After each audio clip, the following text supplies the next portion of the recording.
पहुंचाएगी।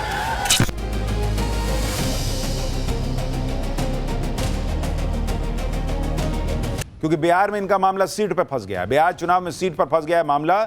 उधर ओवैसी ने फैला दिया है कौन सा रायता कि राहुल तेजस्वी समेटते रह जाएंगे।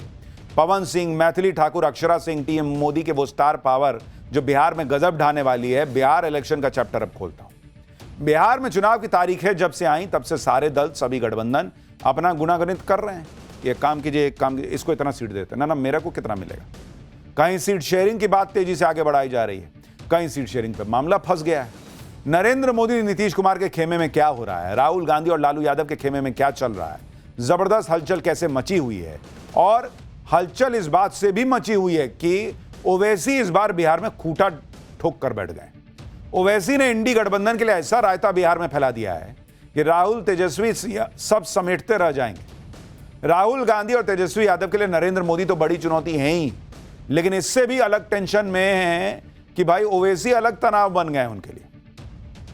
ओवैसी तेजस्वी यादव को खुला चैलेंज दे रहे हैं, कह रहे हैं 4 का बदला 24 से लेने का ऐलान कर रहा हूं। तेजस्वी यादव का घमंड तोड़ने का दावा कर रहे हैं। महागठबंधन के मुस्लिम वोट बैंक में सेंध मारने का प्लान बना चुके हैं। आज पाठशाला में एक डिटेल आपको बताऊंगा कि कैसे असदुद्दीन ओवैसी महागठबंधन और तेजस्वी का खेल बिगाड़ सकते हैं। साथ ही उस स्टार पावर की बात होगी जो बिहार विधानसभा में उतरने को तैयार है। लेकिन पहले बिहार के इस ओवैसी चैलेंज का ट्रेलर देखिए।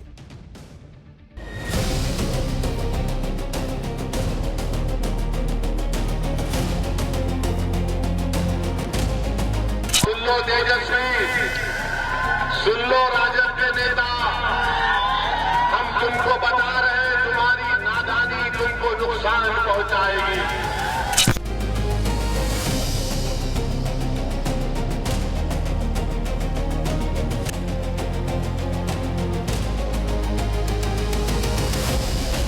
हाँ, मैं हैदराबाद से आया हूं, कोई चांद से नहीं आया हूं। और जब आ गया हूं तो कोई माइका लाल मुझे बिहार से नहीं बाहर भिजा सकता। बड़े भाई छोटे भाई की तो समस्या में तो वो सबसे ज्यादा फंस गए हैं। ओवैसी ने इस बार गजब ढा रखा है। बिहार में इस बार ओवैसी ठान कर आए हैं कि बॉस कुछ तो बड़ा करूंगा। सीमांचल के इलाके में जहां मुस्लिम आबादी ज्यादा है वहां ओवैसी ने पिछली बार से कहीं ज्यादा ताकत झोंक रखी है, क्योंकि उनको लगता है कि भाई वो मुस्लिम पॉलिटिक्स करते हैं, उसका उनको फायदा होगा। वहां सीमांचल से लेकर मिथिलांचल तक ओवैसी घूम घूम कर मुस्लिम वोटर्स को बता रहे हैं कि उनका नेता कैसा होना चाहिए। ओवैसी ऐसे ऐसे बयान दे रहे हैं जो राहुल गांधी और तेजस्वी का समीकरण बिगाड़ सकते हैं। बिहार में बड़ा मुस्लिम वोट बैंक है और इस वोट बैंक की दावेदारी में एक तरफ तेजस्वी यादव हैं, जिन्हें इस बार भी MY यानी मुस्लिम यादव फॉर्मूले के कामयाब होने की उम्मीद है। भाई उनके पिताजी के जमाने से चला आ रहा है कि MY फॉर्मूला लालू जी लेके चलते थे, उसी पे तेजस्वी चल रहे हैं। दूसरी तरफ एनडीए की तरफ से लगातार दावा हो रहा है कि मुस्लिम वोटर अब बहकावे में ना आने वाला बॉस। लेकिन इन सब के बीच असदुद्दीन ओवैसी अलग ही तेवर में। दरअसल ओवैसी बिहार में महागठबंधन के साथ मिलकर चुनाव लड़ने की तैयारी में थे, जिसके लिए उनकी पार्टी AIMIM ने आरजेडी प्रमुख लालू यादव को कई बार चिट्ठी भी लिखी। लेकिन जब ओवैसी की बात नहीं बनी, आरजेडी की तरफ से कोई जवाब ही नहीं आया, ऐसे में ओवैसी ने कसम खा ली कि वो तेजस्वी यादव और इंडी गठबंधन से तो बदला लेकर आएंगे। ओवैसी ने चेतावनी दे दी कि AIMIM के साथ गठबंधन नहीं करने का खामियाजा इंडी वालों को भुगतना होगा। सुनिए एक बार ओवैसी की चुनौती को, फिर आपको बताता हूं कि कैसे यह पूरा मामला ओवैसी फंसा देंगे सीमांचल में। सुन लो तेजस्वी, सुन लो राजद के नेता, हम तुमको बता रहे हैं तुम्हारी नादानी तुमको नुकसान पहुंचाएगी। तुम्हारा गुरूर और तुम्हारा तकब्बुर तुमको कमजोर करके रख देगा इंशाअल्लाह। तुम ये समझ रहे हो कि तुम सब कुछ कर जाओगे, तुम नहीं कर सकते। तुमको अगर बिहार में बीजेपी को रोकना है और बिहार में दोबारा मोदी और नीतीश कुमार की सरकार को अगर रोकना है तो तुमको ओवैसी और अब्दुल ईमान का हाथ पकड़ना पड़ेगा। और अगर तुम नहीं पकड़ोगे तो उनको कोई फर्क नहीं पड़ता। ओवैसी बिहार के सीमांचल में 5 दिनों की यात्रा पूरी कर चुके हैं और तेजस्वी यादव को 4 का बदला 24 से लेने की चुनौती दे रहे हैं। ऐसे में बिहार विधानसभा चुनाव में ओवैसी की एंट्री से कैसे महागठबंधन के समीकरण बिगड़ सकते हैं, इसे भी समझना जरूरी है। दरअसल बिहार के सीमांचल इलाके के 4 जिलों में कुल 24 विधानसभा सीट है। साल 2020 के विधानसभा चुनाव में जब ओवैसी की एंट्री हुई तो इस इलाके में एनडीए को 12 सीट, महागठबंधन को 7 और ओवैसी की पार्टी को 5 सीटों पर जीत मिली। लेकिन बाद में ओवैसी की पार्टी के 4 विधायक आरजेडी में शामिल हो गए। जबकि साल 2015 के विधानसभा चुनाव में जब ओवैसी की एंट्री नहीं हुई थी, उस वक्त सीमांचल में एनडीए और महागठबंधन के बीच कांटे की टक्कर रही। 2015 के चुनाव में महागठबंधन यानी आरजेडी, कांग्रेस और लेफ्ट पार्टियों को यहां 12 सीट मिली थी और एनडीए को 12। इसलिए ओवैसी इस बार सीमांचल की सभी 24 सीटों पर एआईएमआईएम का परचम फहराने का दावा कर रहे हैं, क्योंकि भाई जो इसका वो वोट काट रहे हैं वो महागठबंधन का काट रहे हैं। उन्हीं की सीटें खा गए थे पिछली बार और कह रहे हैं कि मैं हैदराबाद से आया हूं, कोई चांद से थोड़ी आया हूं, क्योंकि कुछ लोग कह रहे ये तो हैदराबाद से आया है। सुनिए ओवैसी। हाँ, मैं हैदराबाद से आया हूं, कोई चांद से नहीं आया हूं। और जब आ गया हूं तो कोई माइका लाल मुझे बिहार से नहीं बाहर भिजा सकता। और जहां पर हम आते हैं वहां पर अपनी जमात के परचम को लहराकर जाएंगे इंशाअल्लाह ताला।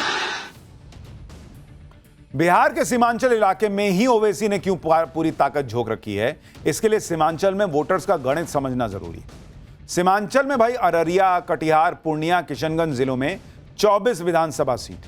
और अगर आप देखेंगे कि ये जो सीमांचल का इलाका है, सीमांचल, उसमें कितनी सीटें हैं? 24 सीट है टोटल, जिसमें से पिछली बार 5 चली गई थी ओवैसी के खाते में। तो अगर आप देखेंगे 4 जिले ऐसे हैं सीमांचल में जहां पर जो मुस्लिम वोटर है, अगर आप उसको देखेंगे मुस्लिम वोटर, तो सीमांचल में 4 जिले ऐसे हैं जहां पर 40 से 70% मुस्लिम आबादी। इसमें अररिया में देखिएगा, अररिया में 43% मुस्लिम आबादी। कटिहार में देखिए, कटिहार में वहां पर 45% मुस्लिम आबादी। पूर्णिया में देखिए, पूर्णिया में अगर आप देखिएगा, पूर्णिया में जो मुस्लिम आबादी है वो करीब करीब 39% है। और अगर आप देखिएगा किशनगंज में, किशनगंज में मुस्लिम आबादी सबसे ज्यादा है और वो है 68%। अब ओवैसी चूंकि मुसलमानों के रहनुमा बनते हैं तो ये माना जा रहा है कि इन 4 जिलों में उनकी पकड़ जो है वो मजबूत रहेगी और वो प्रयास करेंगे कि यहां पर वो अपना जो है वो दबदबा दिखाएं।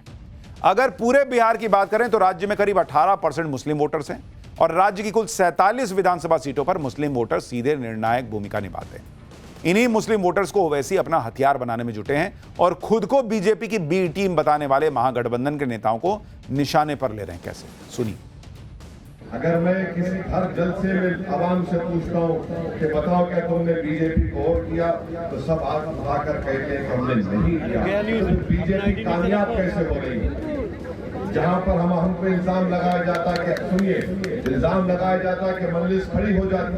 अरे जहाँ पर हम नहीं खड़ा करते वहां पर भी हरा नहीं पाते बीजेपी को। इसीलिए आपसे कह रहे हैं कि अपने वजन को, अपनी ताकत में इजाफा है तो अपने वोट का इस्तेमाल मजलिस के पतन छाप के निशान पर आप करिए। ओवैसी खुलकर मुसलमानों से कह रहे हैं कि मुसलमान सिर्फ वोट देने वाला बनकर रह गया है। सेक्युलरिज्म के नाम पर मुसलमानों से वोट लिया जाता है, फिर उनको साइड लगा दिया जाता है। ओवैसी ने इस बात से को खुद से भी जोड़ दिया कि जब उपराष्ट्रपति का चुनाव हुआ था तो कांग्रेस और इंडी वाले उनसे भी समर्थन मांगने पहुंचे थे, लेकिन अब विधानसभा चुनाव में इंडी गठबंधन ने उन्हें किनारे लगा दिया। उल्टे उन पर उंगली उठाते हैं कि ओवैसी तो बीजेपी की बी टीम है, यह आरोप लगाते हैं। बिहार की सियासी लड़ाई में स्टार पावर भी अपना दम दिखाने को तैयार हो चुका है। भाई ओवैसी तो एक स्टार दिख रहे हैं, लेकिन और भी स्टार्स हैं। कई भोजपुरी स्टार और सिंगर भी चुनाव लड़ने की रेस में शामिल हो चुके हैं। बिहार में चुनाव की तारीखों के ऐलान से पहले ही भोजपुरी स्टार पवन सिंह की बीजेपी में वापसी हुई। इसके बाद उनके चुनाव लड़ने की अटकलें तेज हो गई। अब सिंगर मैथिली ठाकुर के भी बीजेपी से चुनाव लड़ने की चर्चा हो रही है। भोजपुरी स्टार अक्षरा सिंह की भी बीजेपी कैंडिडेट बनाए जाने की अटकलें हैं। वहीं भोजपुरी सिंगर और एक्टर रितेश पांडे प्रशांत किशोर की जनसुराज पार्टी में शामिल हो चुके हैं और चुनाव लड़ने की दावेदारी पेश कर चुके हैं। भोजपुरी एक्टर और सिंगर खेसारी लाल यादव का नाम भी चुनाव लड़ने वाले स्टार्स की लिस्ट में शामिल है, जिनके आरजेडी के टिकट पर चुनाव लड़ने की चर्चा चल रही है।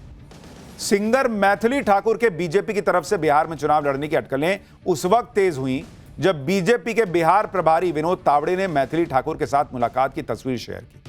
खुद मैथिली ठाकुर ने भी दरभंगा या मधुबनी से चुनाव लड़ने की इच्छा जाहिर की। सुनिए मैथिली क्या कह रही हैं। मैं अभी हमारे देश के दो बड़े नेताओं से मिली, नित्यानंद राय जी और विनोद तावड़े जी। मैं पटना बिहार में उनसे मिली और जिस तरीके से फ़ोटो और कैप्शन के साथ उन्होंने शेयर किया तो ये मेरे लिए भी बहुत मतलब हमारे परिवार में सब बहुत खुश थे कि मुझे उस हिसाब से देखा जा रहा है और मैं बहुत एक्साइटेड हूँ इस नई जर्नी।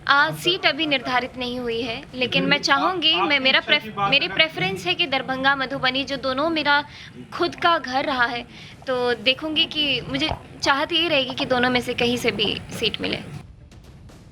मैथिली ठाकुर के बाद अब भोजपुरी स्टार अक्षरा सिंह ने भी केंद्रीय मंत्री गिरिराज सिंह से मुलाकात की, जिसके बाद अक्षरा सिंह के भी बिहार में बीजेपी के टिकट पर चुनाव लड़ने की चर्चा होने लगी।